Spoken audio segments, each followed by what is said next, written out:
Hoy vamos a comenzar el programa hablando del nervio ciático o del concepto este de ciática. Cuando uno lo escucha, inmediatamente piensa en un dolor que tiene un trayecto, ¿verdad?, bastante largo, porque justamente el nervio ciático es el más largo, el más grande de nuestro cuerpo. Y quienes lo han padecido dicen que el dolor puede ser tan complejo, tan grande, que llega a afectar incluso la forma de caminar de estas personas. Y por eso quisimos abrir un espacio hoy jueves para conversar acerca del tema, y está con nosotros el neurocirujano Gerardo Lang. Así que recordarles lo que Nancy les dijo. Si quieren hacerle una pregunta directamente al doctor, o en el Facebook, si es por escrito, o el 6087-7777 si quieren hacerlo a través de una pregunta en video. Doctor, bienvenido. Bienvenido, buenos días, un placer estar aquí y disfrutar de la mañana, de las risas y del canto que teníamos ahora, así un momentito. Una buena forma de empezar el día. Muchas gracias, doctor, gracias, de verdad. Bueno, lo decíamos al inicio, es el nervio más largo del cuerpo. Vamos a colocarle, si le parece, una ilustración, porque quería que usted empezara explicándonos exactamente dónde se ubica el nervio ciático.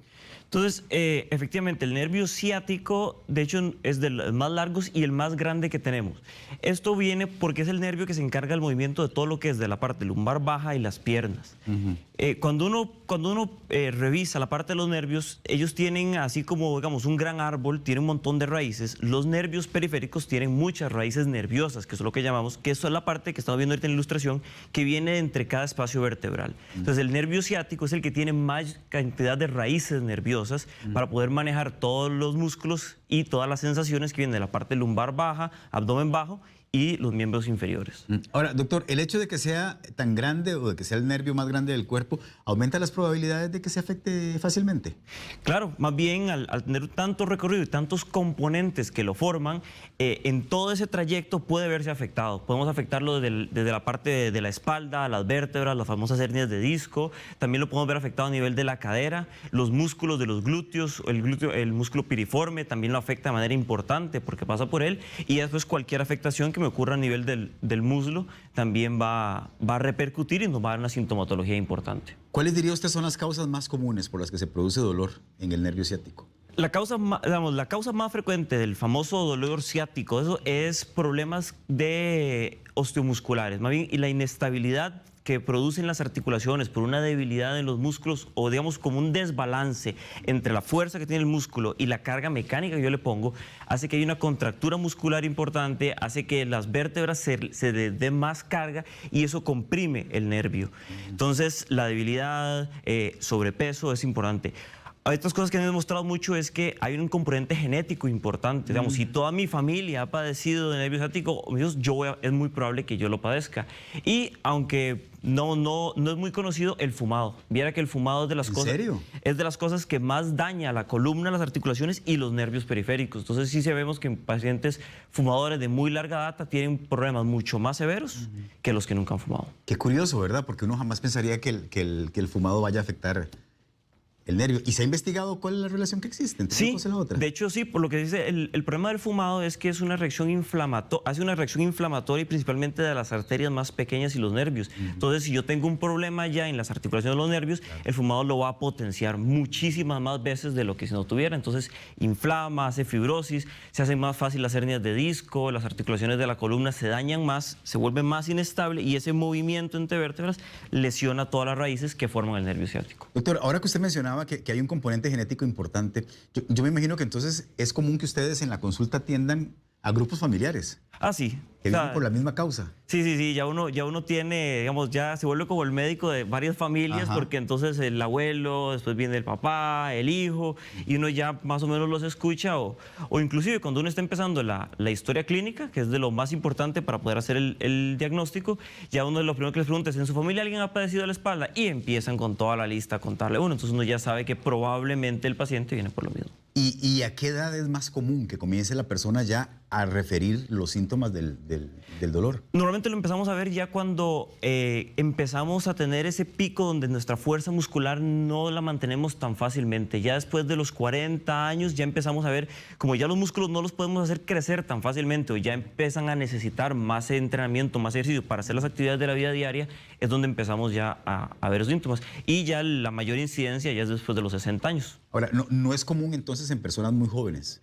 No es lo más común del nervio ciático. Sí pueden haber dolores de espalda, dolores musculares que vienen con el crecimiento, el ejercicio, deporte o malas posturas a veces, porque los adolescentes a veces se ponen a ver televisión. Sí, mal sentados. Exactamente. Pero ya del nervio ciático como tal no es frecuente verlos en un paciente, a menos de que sea otra causa, digamos que ya estemos hablando de problemas ya de formaciones de la columna o tumorales o algo que es completamente ajeno. Hablemos ahora, si le parece, de algunos síntomas que podrían advertir que la persona está teniendo problemas del nervio ciático. Me imagino yo que el dolor es el primero, ¿no? Exactamente. El dolor es lo primero que llama la atención, pero es un dolor interesante, no es un dolor localizado. El dolor del nervio ciático como tal es un dolor que el paciente siente en casi toda la pierna. De hecho, no puede definir muy bien dónde le está doliendo, pero cuando se toca no encuentra el dolor. O sea, no es como cuando me duele el músculo después de hacer ejercicio, que yo me lo toco y me duele específicamente ahí, sino que el paciente dice que es como por dentro que le duele. Después de ahí lo que empiezan a notar es que empiezan a perder la sensación en una parte del pie, en alguno de los dedos del pie, detrás de la pierna. Entonces eso ya es algo que empieza a preocupar. Y la parte de la fuerza, que ya es cuando ya va empeorando mucho, es el síntoma, digamos, final. Otras cosas, por ejemplo, el dolor empeora cuando tosen, cuando hacen algún tipo de presión, el dolor empeora de manera importante, o cuando están mucho tiempo en una postura y se les empieza a dormir toda la pierna. Claro. Ahí en esa ilustración que tenemos en pantalla, doctor, me llaman la atención dos cosas. En primer lugar, que abarca toda la pierna, y lo que usted mencionaba, ¿verdad? Me imagino que a esa persona, entonces, si este fuera el caso, si usted le pide detectar dónde es o especificar dónde es que tiene el punto de dolor, es bien complicado porque le duele toda la pierna. Y lo otro es que viene marcada solamente una de las piernas. ¿Es común que sea solamente en una de las piernas? Sí, efectivamente. Como la causa más frecuente es ese problema osteomuscular, nosotros generalmente esforzamos más un lado que del otro. A veces más el derecho que tenemos más fuerza, pero a veces para poder usar el lado derecho apoyamos más del izquierdo. Entonces, ese desbalance hace que inicialmente afecte más un lado que del otro. Si por algún motivo uno no lo va tratando a tiempo o el paciente sigue empeorando, puede volverse ya de los dos lados, pero ya es más a futuro después de mucho tiempo de tenerlo. Claro. ¿Qué tan común es que se presente lo que llamamos entumecimiento? Es bastante... La zona afectada. Ya cuando el nervio está realmente afectado y no es algo cerca de él que lo está molestando, sino cuando ya el nervio está afectado, es bastante frecuente. De hecho, más de la mitad de los pacientes si uno los examina con precisión, va a encontrar, uno les pregunta si efectivamente va a encontrar que sí, de pronto, es que yo mira, que raro, sí, yo camino en la arena y no me doy cuenta cuando está caliente con el pie derecho. ¿En serio? O cuando me levanto no siento la losa fría después de bañarme. Esos pequeños detalles sí es bastante frecuente encontrarlos. ¿Cómo se realiza el diagnóstico? ¿Cómo ustedes hacen para determinar qué es el nervio ciático el que está dando problemas? Como estamos discutiendo ahorita, la parte más importante es primero hablar un poco con el paciente, que cuente cómo es el tipo de dolor, porque puede ser su historial, que llaman ustedes, ¿verdad? Exactamente, cuál es su historia médica. Después examinarlo, ver cómo está la fuerza, todo eso, y ya con eso uno casi que tiene el 80% del diagnóstico hecho. Ya así dependiendo exactamente las zonas más de dolor, el movimiento de eso, ya el diagnóstico final uno lo hace con alguna imagen, que lo ideal es una resonancia magnética. Se puede usar tomografías, algunas radiografías dinámicas, que son radiografías tomadas al paciente haciendo diferentes posturas que nos permite ver cómo se mueve las articulaciones. Y si ya queda muchísimo la duda, hay estudios que es con electrodos. Entonces uno activa las conducciones adentro del nervio y vemos dónde es que disminuye la velocidad. Doctor, y con todas estas tecnologías que usted nos está contando, la pregunta es, no sé si será muy tonta, pero se la voy a hacer. No.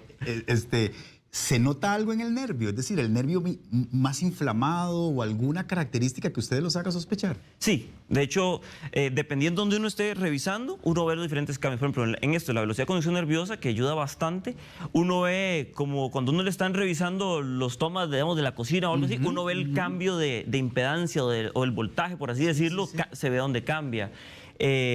En las resonancias magnéticas o en los TACs vemos donde hay diferentes puntos donde el nervio se ve. El nervio está va alrededor a veces como con un líquido, como una grasita, de donde eso se desaparece o está apretado, entonces ya uno encuentra cuál es el sitio y sí se ve, inclusive el mismo nervio se puede ver bastante inflamado si la imagen es de buena calidad. Qué bueno, qué bueno. ¿Cuánto mide ese nervio?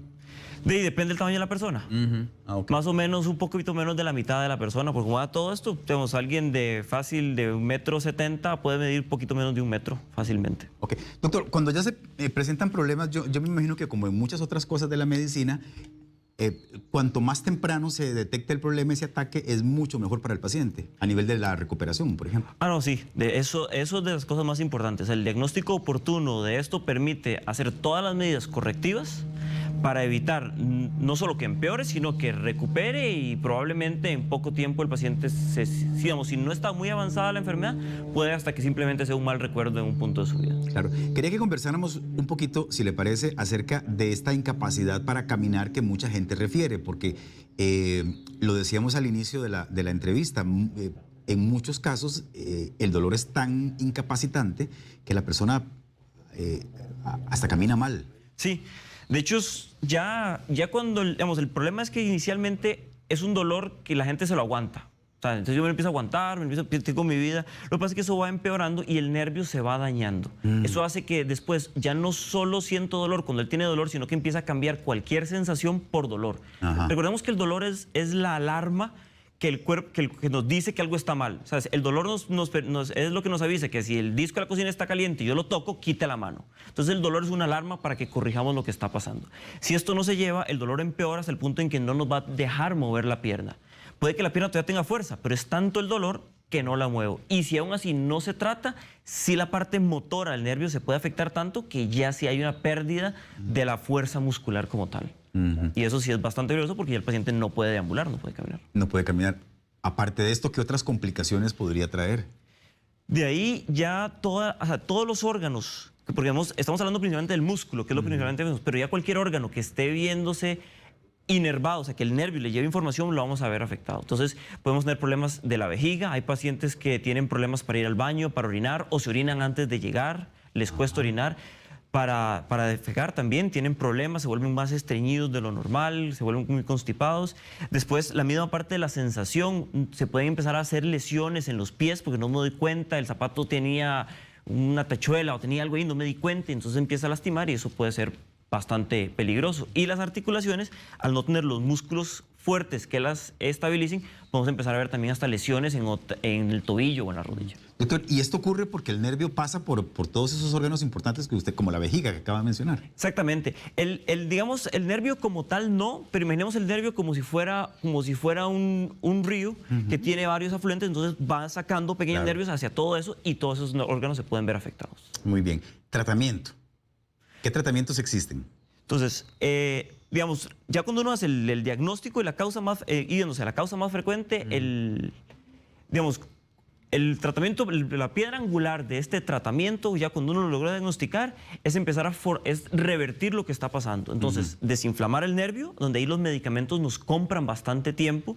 No es lo principal, pero nos compran tiempo. ¿Para qué? Para llegar después a buscar ejercicios de fortalecimiento que me estabilicen todo el aparato muscular, la columna, y esto va mejorando y va revirtiendo este problema. La terapia física para la parte motora y todo eso. Si ya el nervio está muy afectado y la fibrosis o hay hernias de disco, hay compresiones u otras lesiones, sí necesitamos ver resoluciones de tipo ya de cirugía que nos permitan liberar el nervio en el punto en donde él está afectado o tener que repararlo de otra forma para que al paciente se le alivien la mayoría de los síntomas.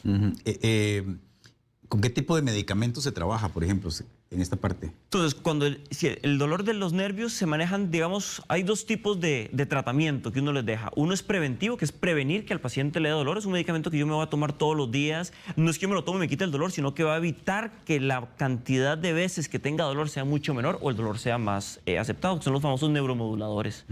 Que pueden ser como algunos anticonvulsivantes o algunos antidepresivos en dosis muy, muy, muy pequeñas. Después de ahí están los tratamientos que me quitan el dolor o digamos como que abortan el dolor, que son los que ya conocemos, los antiinflamatorios, como el acetaminofén, todos esos, lo que va a tratar directamente, eso sí, me lo tomo y me quita el dolor completamente. El problema son medicamentos que no están hechos para tomarlos siempre, todo el tiempo. Entonces hay que estarlos tomando de manera pausada. Para eso es que los preventivos los usamos, para no tener que estar usando tanto ese medicamento. ¿Qué papel juega la inyección epidural como alternativa de tratamiento? Es una alternativa. La inyección epidural es para comprar tiempo, ya sea para mejorar con la parte de terapia o para llegar a la cirugía y poder liberarlo. La inyección epidural lo que hace es, yo le inyecto algún antiinflamatorio ahí para que me haga efecto de una vez, o un analgésico muy potente para que se le quite inmediatamente al paciente el dolor. Es un paciente que está con un dolor agudo, ya sea porque el nervio se golpeó por algo, yo hago una inyección, quito agudo el problema. El problema está en que no cura, entonces al tiempo el paciente va a volver con el dolor. Eso se alivia muy bien y nos compra el tiempo. Sí, y también quería preguntarle por las compresas, que he escuchado de todo. Gente que hace compresas frías, gente que más bien le funciona lo caliente. Eso es bastante útil cuando la causa del dolor es una contractura muscular. Recordemos que el músculo gasta energía cuando se ejercita y cuando se relaja. Por eso que digamos, uno sale, como dicen, uno sale a mejenguear y se va atrás de la bola y entonces se arratona y queda digamos, la pantorrilla queda golpeada. Eso es una contractura. Si yo tengo una contractura, algún músculo de la espalda o en la pierna y eso aprieta el nervio, una compresa caliente y fría que va a relajar el nervio va a quitar el dolor y funciona bastante bien. Pero tiene que venir acompañado de un tratamiento, digamos, que aborde la causa del problema, ¿verdad? Ah, sí. No, la compresa nuevamente ayuda un poco, pero cuando se indica de manera y se usa acompañada de todo lo demás y con el diagnóstico, porque claro, si es del nervio como tal, la compresa no nos va a ayudar. Es que estaba revisando algunas de las preguntas que ya nos están haciendo. Susana Guevara, por ejemplo, dice que ya tiene una semana de estar con dolor en el nervio ciático. Ya tomé acetaminofén, ibuprofeno, doloneurobión, inyectado, tramal, Voltaren, y no tengo alivio, nada le ha servido. Desde el sábado tengo el pie derecho dormido, más que todo de la rodilla hacia abajo. Y le pide que por favor le diga qué otra opción podría tener para ella. Entonces, bueno, ya ella ha gastado casi que todos los medicamentos abortivos que tenemos para el dolor. ¿Esos son antiinflamatorios, la mayoría? La mayoría son antiinflamatorios, que son los que dijo, como el neurobión, el doloneurobión. Doloneurobión, tramal, Voltaren. El tramadol es un opiáceo menor. Eso no desinflama, pero sí ataca el dolor directamente, parecido al acetaminofén. Ella ya gastó casi todos. Ahí lo que habría es que realmente revisarla porque es muy poco probable que un dolor no responda a tanto medicamento. Puede que la causa del dolor no se esté tratando y es que hasta que no se trate esa causa le podemos regalar un barril de medicamentos que probablemente no va a mejorar. Ahora, lo común es que si el diagnóstico está bien hecho y la causa que está provocando el dolor está bien detallada, con el tratamiento la persona reporte mejoría rápidamente. Sí, reportan la mejoría, a menos que el nervio esté muy inflamado, la mejoría se da en pocos, digamos, de días a semanas. Si el caso de ella es que está mejorando pero muy lento y se sabe la causa y la causa no es, digamos, no amerita un tratamiento quirúrgico o algo así, ahí es donde la inyección epidural o la infiltración del nervio sí le ayudaría bastante. Perfecto, vea. Doña María vive en Naranjo, en Alajuela, y nos manda una pregunta en video que usted va a poder ver aquí en los monitores, doctor. Hola, buenos días. Le hablo María de Naranjo. Mi pregunta es para el médico, es que tengo un problema en el nervio hace 3 años para acá y quiero saber si eso no se quita porque estoy en tratamiento, pero porque tengo 2 vértebras de la columna corridas y la columna torcida. A ver qué me recomienda el médico. Gracias. Bueno, muchas gracias. ¿Le entendió, sí, más o menos? Sí, entendí que ya tiene bastante tiempo, entendí un par de años con el dolor ahí en el nervio ciático y al final dijo que tenía como unas vértebras corridas. Eso, de hecho, es una de las causas más, digamos, es de las que más uno ve en la consulta de neurocirugía o de la cirugía de columna, es la listesis, la espondilistesis, que es que por un problema también en las articulaciones y los músculos de la columna se mueven, ya no están ordenadas y eso prensa el nervio. Eso genera dolor por mucho tiempo y ahí sí lo ideal es ver cuáles son las vértebras que están corridas. Hay una resonancia magnética que nos ayuda bastante a ver eso, para ver si con una muy buena terapia localizada ahí y una infiltración para que se desinflame, o a veces sí necesitan algún tipo de cirugía de microdescompresión, que a veces uno puede hacer unos abordajes muy pequeñitos, de hecho de menos de 2 centímetros, va donde está el nervio apretado y repara esa parte. Si se mueve mucho la vértebra, inclusive a veces uno puede, digamos, soldarlas entre ellas para quitar ese movimiento y que ya el nervio no se vuelva a estar pellizcando cada vez que eso pasa. Doctor, Catherine Segura nos escribe y nos da una serie de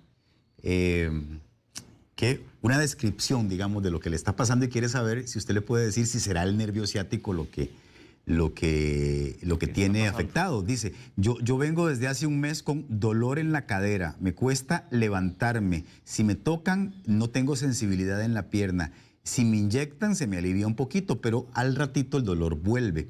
Quiero saber si podría ser el nervio ciático. Sí, digamos, iba bastante bien de ser algo muscular hasta que dijo que no siente la pierna. Ya cuando ya agregó esa parte que estamos hablando de que esa alteración en la sensación, sí puede ser que ya se esté inflamando el nervio ciático. El músculo que empezamos, hay un músculo que se llama el piriforme, que está justo en la parte de atrás de la cadera. El nervio ciático a veces pasa por encima o eso inclusive pasa a través de él. Entonces a veces por haber estado en una mala postura, a veces manejar mucho tiempo, haber hecho algún movimiento puede inflamarlo, contracturarlo y apretar el nervio ciático. Entonces el paciente empieza con ese dolor como de cadera, pero después empieza con síntomas del nervio ciático. Entonces sí es importante revisarla para ver que no esté comprometido.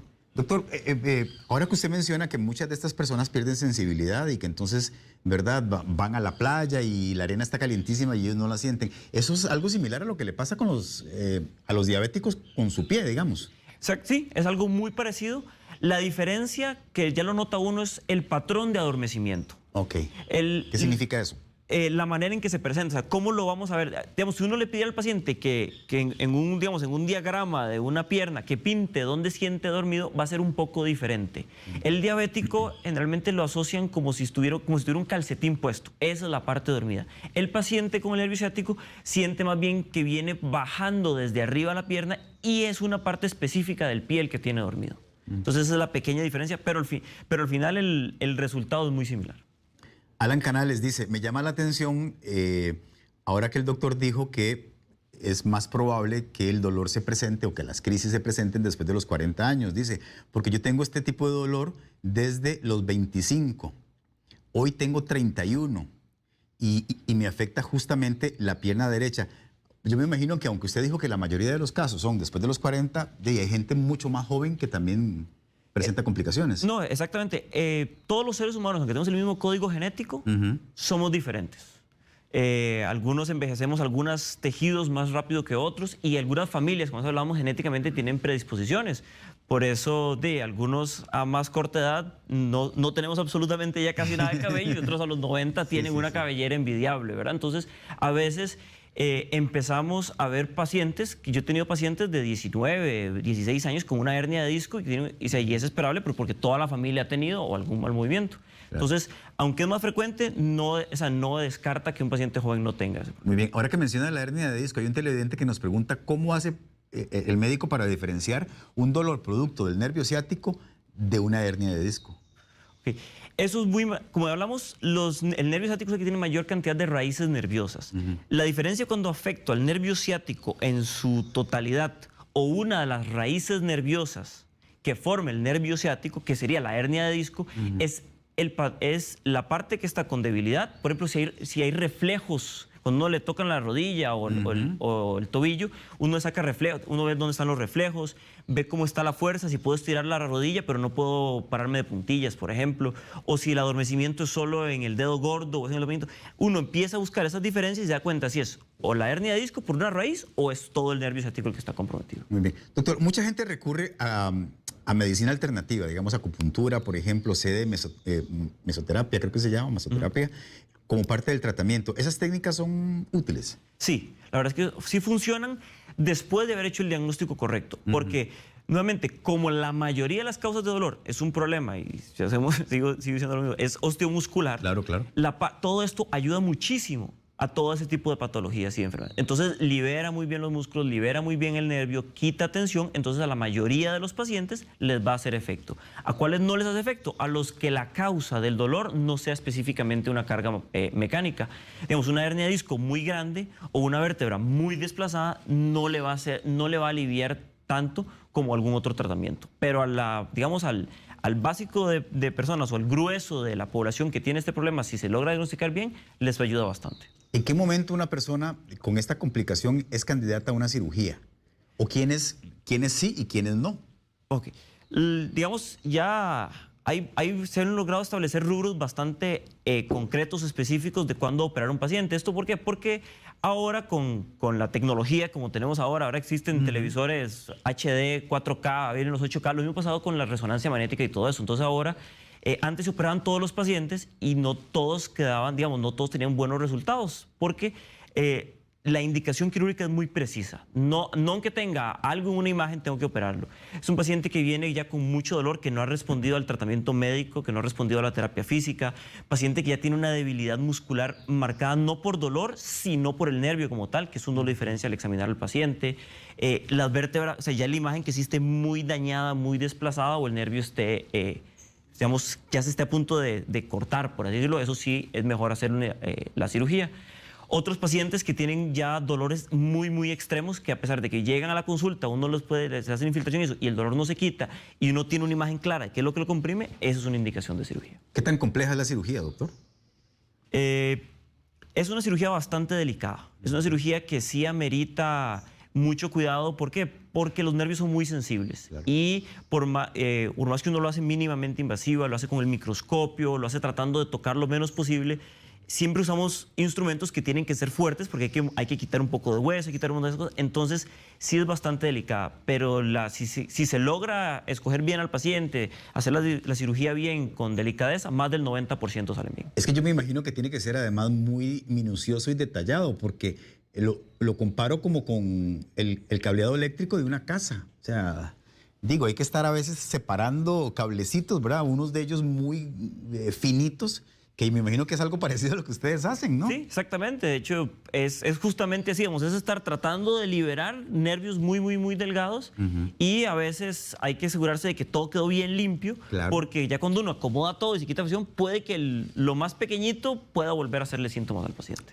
Ok, Carla Hernández tiene 20 años y dice que tiene ese problema desde hace varios años. Casi todo el tiempo tengo la pierna derecha adormecida. Hace unos días intenté levantar un objeto pesado y el dolor en la columna fue terrible.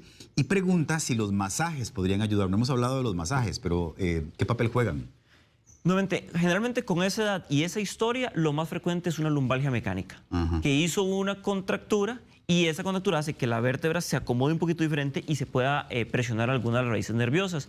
Ahí, si lo que es la contractura, un masaje, digamos, de los que son para descontracturar con una terapia física adecuada, le puede ayudar bastante. Muy bien, Bea. Tengo 3 preguntas más que están bien buenas. Blanca desde Orotina quiere saber si el síndrome del túnel carpiano tiene algo que ver con esto que estamos hablando. Tiene que ver si lo comparamos con los síntomas son parecidos en la mano, porque el síndrome del túnel carpiano es una compresión a este punto en donde el nervio, digamos, se hace una fibrosis y entonces se me empieza a dormir la mano, tengo debilidad y todo eso. Podría decirse que los síntomas son parecidos, casi que yo aprieto el nervio mediano, que es el túnel carpiano, así se me aprieta el nervio ciático. Sí, podría decirse que hay una... Solamente que uno es en la pierna y el otro es en la mano. Exacto. Evidentemente. Que Gabriela Hernández, ¿qué tanta relación tiene el periodo menstrual con los dolores? Pero eso ya es un poquito más complicado a veces, porque el periodo menstrual viene asociado a cambios hormonales.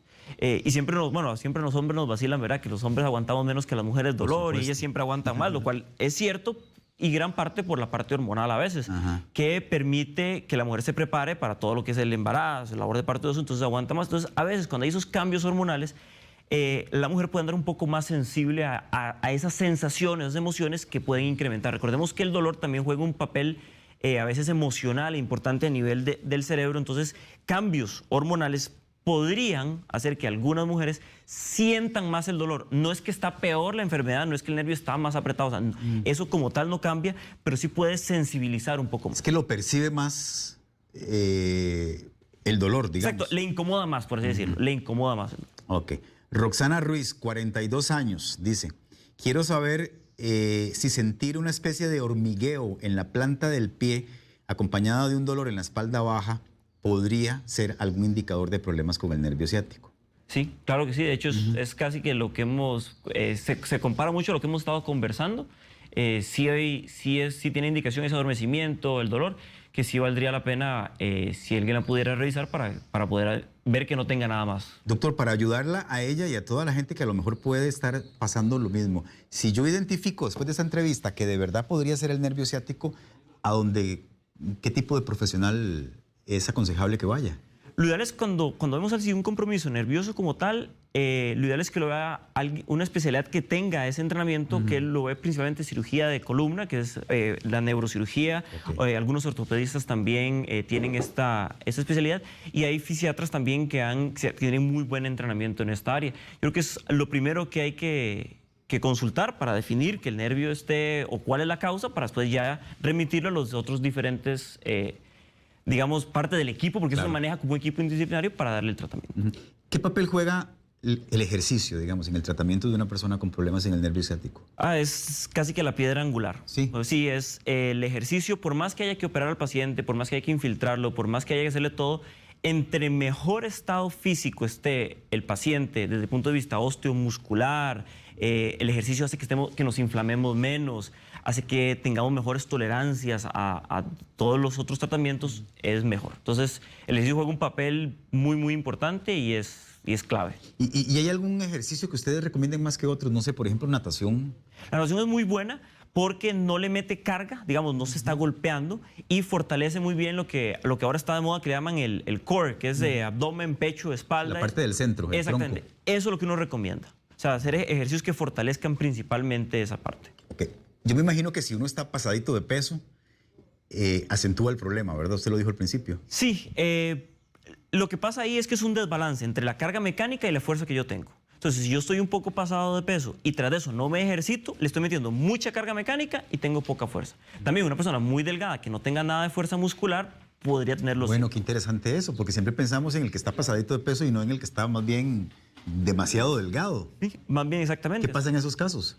Que aunque esté muy delgado, si está delgado a expensas de su masa muscular, va a haber inestabilidad de todo eso y puede tener los mismos síntomas. Muy bien. Vea, doña Gabriela es de Liberia, en Guanacaste, y nos mandó también una pregunta en video.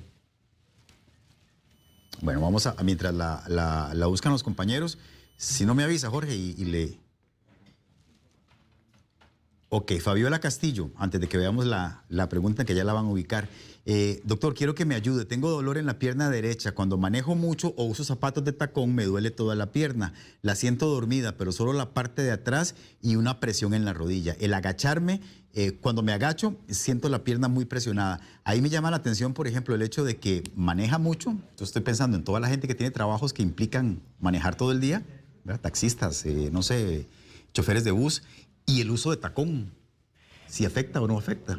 Bastante, y esos dos temas que acaba de tocar ella, no los hemos tocado antes, pero sí es súper importante. De las profesiones que más padecen del nervio ciático son los choferes. O sea, todo lo que maneje. ¿Por qué? Primero porque a veces no estamos muy bien sentados en el asiento. Es mucho tiempo bajo compresión de la columna, de la cadera, la vibración del movimiento, de estar... Bueno, las calles aquí no son las más suaves, ¿verdad? Entonces, esa misma vibración todo compromete. De hecho, mucho paciente que trabaja taxi o en buses, lo decimos antes.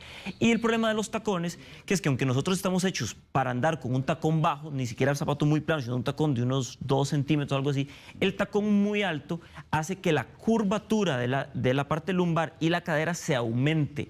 Y eso genera más estrés a las articulaciones y puede comprimir el nervio ciático. Entonces ella está haciendo una combinación casi que fatal, por así decirlo, Sí. para el nervio. En esos casos, por ejemplo, ¿ustedes les recomiendan a las pacientes, en el caso de que sean mujeres, el uso de zapato de tacón no muy alto? Sí, no, que de hecho cuando ya uno tiene una paciente diagnosticada y se le documenta ya no solo por dolor, sino por imágenes, que ya hay una lesión, sí es casi prohibido usar tacón alto.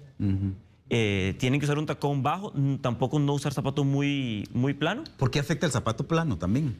Porque, digamos, biométricamente no estamos hechos para estar con el talón abajo. Eso hace que más bien, en vez de ser la curvatura lumbar muy bien pronunciada, la hace muy plana. Entonces, más bien, estamos metiendo carga al revés. Por eso es que deberíamos estar como ligeramente de puntillas para que las curvaturas naturales de la columna y de la cadera se mantengan. ¿El tacón sería de qué? ¿2 o 3 centímetros? Más o menos como unos 2, 3 centímetros, eso es como lo ideal. A ver, eso es lo ideal. Podemos andar zapato plano, podemos andar tacones así, si vamos a ir a un evento bonito, pero que no sea la norma del día a día. Bueno, muy bien. Quiero terminar con la pregunta ahora sí de doña Gabriela. Hola, buen día. Mi nombre es Gabriela, soy de Liberia. No sé mucho, estuve embarazada. Ya mi bebé tiene 3 meses, pero estando embarazada a mí me comenzó a dar un dolor que venía de la ciática y se me corría la pierna izquierda. Durante todo el embarazo ese fue el dolor y ya después, ahorita yo chineo a mi bebé y es un dolor como que me hace caminar como echada para adelante y no me gusta. Quisiera saber qué puedo hacer. Gracias. Gracias a usted por esa pregunta. Ya toca un tema importantísimo, que es el de las embarazadas. Sí. Es otra consulta bastante frecuente. ¿Por qué? Porque durante el embarazo, aparte de que nuevamente hay nueva carga mecánica y más estrés, la curva, por donde está, digamos, por donde va creciendo el útero, donde va creciendo el bebé, la curvatura lumbar empeora y ellas se hacen para adelante y después compensan yéndose para atrás. Eso genera mucho estrés en las articulaciones, generando que, digamos, no las forma, pero sí puede inflamar más una hernia de disco, puede inflamar más el nervio ciático, la cadera. En las etapas finales del embarazo, cuando más lo notamos, y a veces, ok, ya nace el bebé y se va a quitar, no, porque ya quedó inflamado. Entonces, lo ideal es ahí empezar un tratamiento para tratar de desinflamar lo mejor posible, ver cuál es el punto donde está la compresión para empezar el tratamiento. Ahora, doctor, ¿el tratamiento empieza una vez que la paciente da luz o se puede hacer algo durante el embarazo? No, se empieza en cuanto se diagnostica. Ya en el embarazo, así como todas las embarazadas, pueden hacer ejercicio, pueden hacer ciertas terapias. Sí nos limita un poco los medicamentos, ¿sí es cierto? O sea, sí en la parte medicamentosa como tal vemos una limitación, pero en toda la otra parte de tratamientos más bien se aboga porque sea un poquito más estricto en esa parte. Muy bien. Doctor, le voy a robar un minuto más porque Carolina Rojas está haciendo una pregunta que creo que a lo mejor mucha gente se puede sentir identificada. Estuve varios meses en teletrabajo, usando una silla normal, no una silla de oficina. Y luego de eso empecé a sentir dolor en el nervio ciático. ¿Puede una mala postura al sentarse o incluso una silla no adecuada provocar problemas? Claro que sí. De hecho, esa es otra parte. Por lo que estamos hablando, la gente de los transportistas, la gente que maneja mucho, tiene una mala postura. La gente que pasa mucho tiempo en oficina y no tiene una buena silla con un soporte lumbar atrás o que se inclina de lado. Los mismos hombres que a veces nos ponemos la billetera, entonces estamos de lado. Eso lesiona de manera importante. Eso es por eso que la higiene del espacio laboral es muy importante y las sillas son claves, digamos, no limitarse a no buscar cualquier silla y ponerme a trabajar, sino hasta con un cojincito atrás para mejorar la postura puede ayudarle bastante. Es válido que hagamos ese llamado, ¿verdad? También, porque a veces pensamos que, ay, no, es en cualquier silla, y sobre todo ahora que la pandemia, por ejemplo, nos ha obligado a estar trabajando desde la casa, no es un lujo, es una necesidad tener una buena silla. Claro, es higiene, es salud. O sea, ya vas tú una silla ahora con todo el trabajo, es salud. Bueno, y las mujeres a lo mejor no nos entenderán mucho, pero el tema de la billetera en los hombres sí es una complicación además, porque a veces le metemos, no tiene plata, pero tiene papeles. Exactamente. Entonces es un bodoque así que andamos ahí y ciertamente cuando uno está manejando, ojalá un viaje largo, sí comienza a ser muy molesto. Sí, claro. Entonces, y uno va de lado. Uno va de lado, torcido. Lo ideal es pasársela para el frente. Para el frente. Bueno, muy bien. Quiero colocarles en pantalla los números de teléfono de Gerardo Lang, neurocirujano, y también sus redes sociales. Ahí está apareciendo, 8888-5264. Y también, ¿verdad? Tiene un Facebook que es dr de doctor.lang Serrano. Y también un correo que es consulta@drlangserrano.com. Esas son las tres formas de ubicarlo o de contactarse con él. Muchas gracias, de verdad, doctor, por su participación esta mañana. Que tenga un lindo jueves. Muchas gracias. Pura vida.